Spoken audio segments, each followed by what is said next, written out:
Bonjour à tous et bienvenue dans ce 7e épisode de notre série « Et si l'enfer n'existait pas ?» Alors jusqu'à maintenant, on a vu plein de choses très importantes qui vont être des bases pour les discussions que l'on va avoir ensuite. Alors, si tu tombes sur cet épisode et que c'est le premier épisode que tu regardes, je t'invite à aller voir l'ensemble de la playlist, les 6 épisodes précédents, pour mieux comprendre ce qui se joue ici. Qu'est-ce qu'on a vu jusqu'à maintenant ? La première chose, c'est que l'âme n'est pas immortelle, contrairement à ce que l'on croit. Dans la Bible, l'âme est clairement mortelle. Ensuite, on a vu que la notion d'éternité, les termes qui étaient utilisés et traduits dans la Bible pour parler d'éternité, nous parlaient d'une éternité très relative. On devrait plutôt traduire pour un temps, voire même si c'est un temps qui est peut-être très long. Ensuite, la troisième chose que l'on a vue, c'est que l'on ne va pas en enfer ou au paradis tout de suite après sa mort. En fait, le lac de feu et les nuées sont des destinations pour les justes ou les injustes seulement après le retour de Jésus-Christ. Donc, où vont ces personnes à la première mort ? Ils vont dans ce que l'on appelle le séjour des morts. C'est là la quatrième chose que l'on a vue dans le 5e épisode. On a vu que le séjour des morts était un lieu où tout le monde allait, dans lequel il n'y avait aucune activité, et que c'était un lieu temporaire. Temporaire, pourquoi ? Parce qu'ensuite, il y a résurrection. Et ensuite, dans l'épisode précédent, on a parlé de l'AGN. L'AGN n'est pas le séjour des morts, c'est différent. On avait vu que l'AGN pouvait être associé au lac de feu d'Apocalypse 20. Donc, on ne va dans l'AGN que après le retour de Jésus-Christ. On n'y va pas au moment de sa première mort. Dans cette GN, il n'y a que les méchants qui vont s'y trouver. Et on a vu qu'il n'y avait aucun texte dans la Bible qui associait une notion de souffrance avec l'AGN. Voilà pour tout ce qu'on a vu jusqu'à maintenant. Et donc, dans les 2 prochaines vidéos, celle-ci et la suivante, on va justement parler de cette notion de souffrance pour mieux comprendre ce que la Bible nous dit par rapport à ça. Alors, je dis souvent en raccourci qu'il n'y a pas de torture en enfer. Et je crois personnellement qu'il n'y a pas ce que l'on appelle les peines éternelles qui s'apparentent à des espèces de sévices physiques, corporels, sans fin dans un endroit où il y a plein de flammes. Ce qui ne veut pas dire que je ne crois pas à une forme de rétribution physique pour les injustes. Attention, c'est bien différent. D'ailleurs, la plupart des condits ne disent pas qu'il n'y a pas de souffrance. Ce qu'ils disent, c'est que ces souffrances, elles sont limitées dans le temps, elles ne sont pas sans fin, et qu'elles sont aussi relatives au degré de la faute de la personne qui est châtiée. C'est la grande différence. Les tradis vont dire, il y a des peines qui sont éternelles, quelle que soit ta faute, et les condis vont dire, oui, il y a des peines, des souffrances, une forme de douleur qui va arriver, mais elle est relative au degré de ta faute et de ton péché, et surtout, elle n'est pas éternelle dans le temps, elle n'est pas sans fin. J'aimerais d'ailleurs préciser qu'en réalité, les tradis ont mis beaucoup d'eau dans leur vin, si je puis dire. Ils ont relativisé, aujourd'hui on relativise beaucoup cette notion de souffrance. Il y a beaucoup de chrétiens, surtout les occidentaux, évangéliques, protestants, notamment les plus jeunes, qui ne croient pas aux souffrances physiques de l'enfer. Ils croient toujours que l'enfer est un lieu où l'âme va recevoir un petit peu sa punition, sa rétribution, que c'est un lieu où l'âme va y rester éternellement, c'est-à-dire sans fin, mais il y a un grand nombre d'entre eux aujourd'hui qui vont associer cette souffrance à une souffrance morale, une souffrance psychologique, comme par exemple le fait que la solitude, qu'il n'y a plus de bonheur, donc l'absence de joie et l'ennui éternel d'être là, avoir rien à faire, d'être seul et de faire rien. D'ailleurs, je le disais en introduction de cette série, c'est ce que le pasteur Soudril dit dans sa vidéo sur le sujet. Donc ce pasteur qui est très suivi dans le monde francophone va présenter une version de l'enfer qui n'inclut pas des souffrances physiques. Il inclut une souffrance, mais plutôt d'ordre moral ou psychologique. Donc même les tradis, à l'étude de la Bible, ou je ne sais pas, commençaient à relativiser cette notion de souffrance physique. Alors déjà, on voit à travers cette notion-là qu'il y a de grandes brèches qui sont faites dans la tradition. Alors moi, ce que je vous propose, à travers l'étude qu'on va faire dans celle-ci et la suivante, c'est d'aller encore un petit peu plus loin. Dans cette première vidéo, on va parler de ce qu'on appelle l'expression le grincement des dents. Parce que c'est encore malheureusement très utilisé pour parler de souffrance. Alors que vous allez le voir, dans la Bible, la notion de grincement de dents n'évoque pas du tout une souffrance physique. Dans la prochaine vidéo, on va prendre le temps de prendre les termes, le vocabulaire qui est lié à la souffrance, à la douleur, à la torture, au tourment, etc. On va prendre ce vocabulaire-là et on va voir ce que la Bible dit, qui est censé souffrir, de quoi est-ce qu'ils vont souffrir et combien de temps est-ce que cette souffrance doit avoir lieu. On y va. Le grincement de dents est surtout connu dans le Nouveau Testament pour son expression « Là seront les pleurs et les grincements de dents ». En relation avec le fait d'être jeté dans les ténèbres ou dans la fournaise ardente dans Matthieu chapitre 13. Alors on retrouve cette expression, là seront les pleurs et les grincements de dents. Cette expression-là, on va la retrouver dans Matthieu chapitre 8 verset 12, Matthieu chapitre 13, versets 42 et 50, et Matthieu chapitre 22, verset 13, 25, verset 30, et Luc chapitre 13, verset 28. On voit que c'est une expression qui est très mathéenne, comme on dit en théologie, donc c'est vraiment Matthieu qui utilise cette expression de pleurs et de grincement de dents. Luc l'utilise aussi une fois, d'ailleurs on va s'arrêter un moment sur ce verset de Luc qui est assez important. On voit qu'on ne trouve pas dans Marc, pas dans Jean, qu'on la retrouve pas dans les épîtres, qu'on la retrouve pas dans l'Apocalypse, ni dans le livre des Actes, c'est vraiment une expression très très proche de l'évangile de Matthieu. Donc il faut comprendre qu'est-ce que Matthieu a voulu dire quelque part et Luc quand ils ont utilisé cette expression. Faut savoir que dans aucun de ces passages, on ne parle de souffrance directement. On nous dit juste voilà, là où seront les pleurs et les grincements de dents. D'ailleurs, si en fait on va associer cette expression de grincement de dents, on va l'associer à la notion de souffrance, c'est parce que elle-même est associée régulièrement à la notion de pleurs. Ténèbres et de pleurs. Mais j'ai envie de dire, on ne pleure pas seulement lorsque l'on a mal. On pleure parce qu'on a peur, parce qu'on est triste, parce qu'on est déçu. Alors, le contexte de ces passages est clairement négatif, donc on va mettre de côté tout de suite la notion de pleurs de joie. Mais jamais dans ces passages, on a une expression par les termes qui sont utilisés de souffrance physique, qui serait due à une douleur à cause du feu notamment. Par exemple, il n'y a jamais de notion de feu ou de torture qui vont avec. Ces éléments-là ne sont pas dans les textes. D'accord ? Tous les passages que j'ai cités dans Matthieu et celui dans Luc n'ont pas d'autres éléments, d'autres expressions qui parlent de souffrance. Alors vous allez me dire, oui, mais grincement de dents, c'est forcément on grince des dents quand on a mal. Et en fait, je sais pas pourquoi on pense à ça. Parce qu'en fait, c'est complètement contre-intuitif. Si on y réfléchit bien, si je m'approche de vous avec un chalumeau allumé et que je le pointe à 3 cm de votre peau, franchement, vous allez grincer des dents, vous allez ouvrir la bouche, vous allez gueuler, vous allez faire « Ah, j'ai mal !» Vous allez souffrir peut-être un petit peu de temps, là, si vous le voyez arriver, vous allez vous préparer à la souffrance, puis après, vous allez plus en pouvoir. Quand on a mal, on hurle, on crie, c'est normal, c'est en nous, c'est comme ça. On ne ferme pas la bouche quand on a mal. Et pourtant, le grincement des dents, c'est fermer la bouche. Pour grincer des dents, il faut que les dents se touchent, il faut fermer la bouche. On nous a appris à croire que grincer des dents, c'était lié à la souffrance, alors qu'en fait, c'est contre-intuitif. En réalité, quand on pense à la chose, c'est contre-intuitif. Bon, je dis ça, il y a bien un verset dans Matthieu, chapitre 24, verset 51, où on nous parle des grincements de dents, et ça pourrait être associé à une souffrance. On va le prendre tout de suite. Donc, le verset D dit, Matthieu 24, 51, « Il, le maître, le mettra en pièces, et il lui donnera sa part avec les hypocrites. C'est là qu'il y aura des pleurs et des grincements de dents. » Donc vous voyez, ici, on a bien, dans ce verset-là, cette expression, le mettre en pièces, dans la version second. On imagine bien que c'est pas top comme action, mettre en pièces, ça doit pas être très agréable.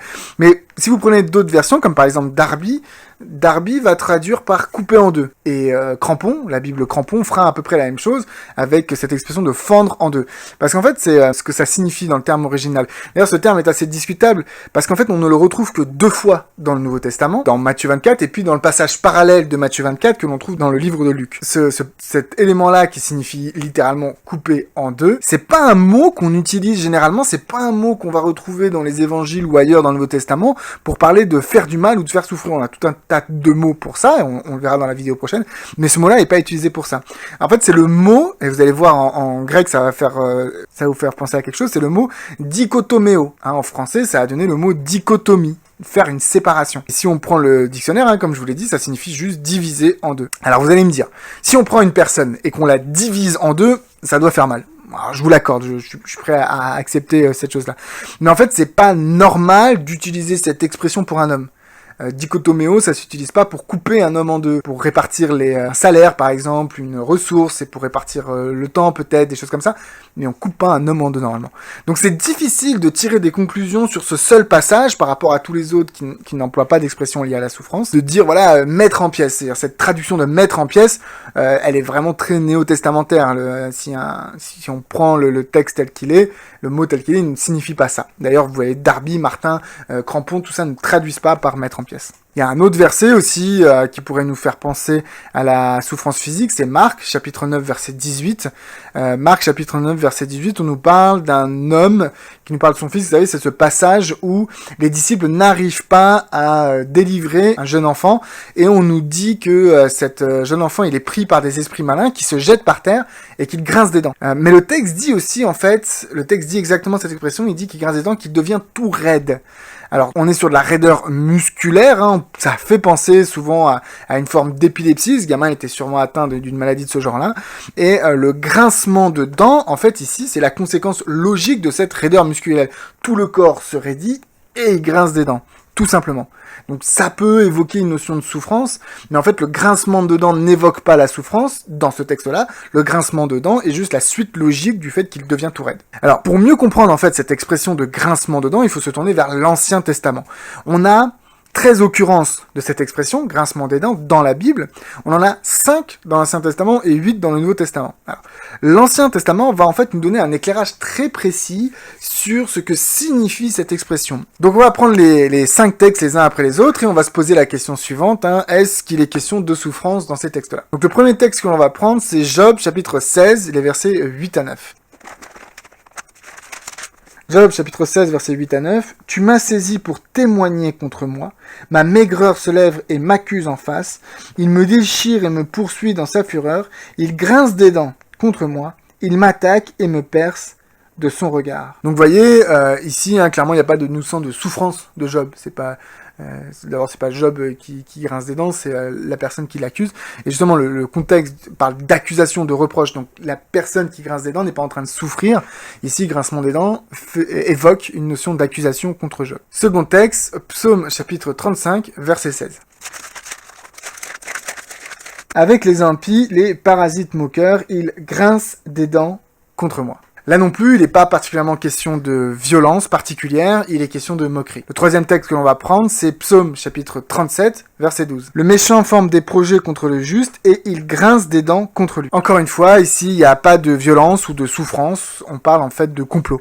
Alors ça pourrait être de la violence, mais pas que. Et puis le grincement de dents, ici, c'est la préparation du complot, c'est pas son exécution. Donc toujours pas de souffrance. Quatrième texte, encore dans les psaumes, chapitre 112, verset 10.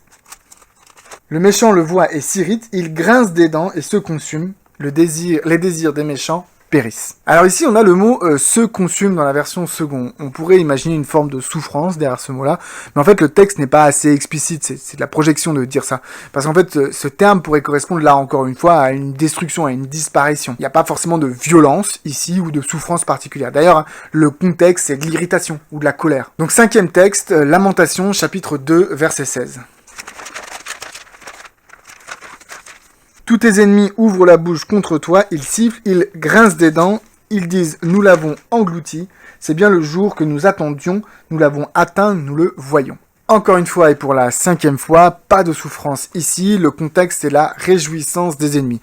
Ça renvoie un peu aux moqueries qu'on avait dans le psaume chapitre 35 verset 16, les complots qu'on a vus dans le psaume 37 verset 2. Bon, avec ces 5 textes de l'Ancien Testament, on peut voir que c'est une expression qui est un peu répandue dans la Bible, hein, on la trouve à plusieurs endroits. Par contre, dans ces 5 textes, il n'est jamais question d'une forme de souffrance ou de douleur physique. S'il fallait définir ce que cette expression signifie, on pourrait dire en fait que le grincement de dents, c'est un comportement qui va exprimer soit de la moquerie et des mauvaises intentions, soit de la colère et des reproches, voire un petit mélange des deux. Alors c'est intéressant parce que si en fait si on se penche sur les textes du Nouveau Testament, on va prendre un texte, et bien ça colle. Donc on va prendre le texte qui est le plus explicite d'après moi pour expliquer ce qu'est le grincement de dents, c'est Luc au chapitre 13, et on va prendre les versets 23 à 28. Donc Luc chapitre 13, versets 23 à 28. Quelqu'un lui dit « Seigneur, n'y a-t-il que peu de gens qui soient sauvés ?» Il leur répondit, « Efforcez-vous d'entrer par la porte étroite, car je vous le dis, beaucoup chercheront à entrer, et ils ne le pourront pas.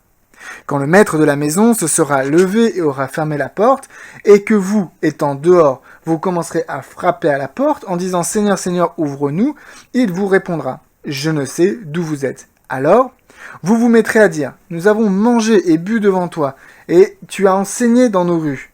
Et il répondra, je vous le dis, je ne sais d'où vous êtes, retirez-vous de moi, vous tous, ouvriers d'iniquité. C'est là qu'il y aura des pleurs et des grincements de dents, quand vous verrez Abraham, Isaac et Jacob et tous les prophètes dans le royaume de Dieu, et que vous serez jetés dehors. Donc ici, Jésus s'adresse assez clairement aux Juifs qui croient que le fait d'être juif, que leur nationalité leur donne le droit au salut quasiment automatiquement. Comme s'ils avaient un siège réservé et que quoi qu'ils fassent, ils iront au ciel. Donc Jésus leur dit clairement que ce n'est pas le cas et il va prendre l'image de la porte qui se ferme et du portier, de l'époux ici, qui va leur refuser d'entrer jusqu'à leur dire « je ne vous connais pas ». Puis au verset 28, on nous dit que du fait qu'ils sont recalés à la porte, c'est là, nous dit le texte, qu'il va y avoir ces fameux grincements de dents.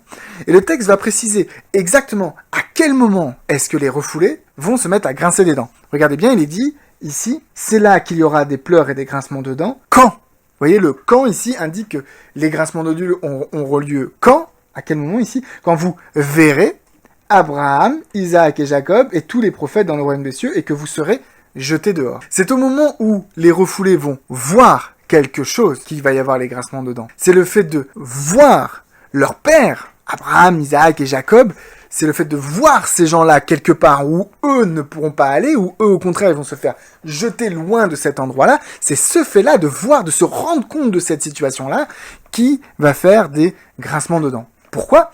Parce qu'ils croyaient qu'ils y seraient, et en fait, ils se font refouler. Ils voient là où ils pensaient être, et ils sont jetés dehors. Ça provoque des grincements de dents, ça provoque de la colère, ça provoque peut-être des reproches contre Dieu, parce qu'on le voit dans cette parabole qui dit mais pourquoi tu nous dis ça ? On a fait ci, on a fait ça, tu étais là et tout ça. Donc il y a une notion de reproche, il y a une notion de colère, il y a une notion d'irritation, c'est exactement ce qu'on a vu dans les passages précédents. Donc ce n'est pas le feu ou je ne sais quelle torture qui les font grincer des dents dans ce passage-là et dans tous les autres que vous pouvez aller lire, c'est la situation dans laquelle ils se trouvent qui va les faire grincer des dents. Donc ça va tout à fait avec les définitions qu'on avait dans les textes de l'Ancien Testament. Ces gens, les refoulés, ils sont irrités, ils sont en colère, et c'est pour ça qu'ils grincent des dents. Souvenez-vous, on va le relire, le psaume 112, verset 10 disait « Les méchants le voient et s'irritent. Ils grincent des dents et se consument. » On est vraiment dans le truc. Ils voient quelque chose, ils s'irritent, ils grincent des dents, ils sont consumés, ils sont jetés dans les ténèbres. Donc voilà ce qu'est le grincement des dents.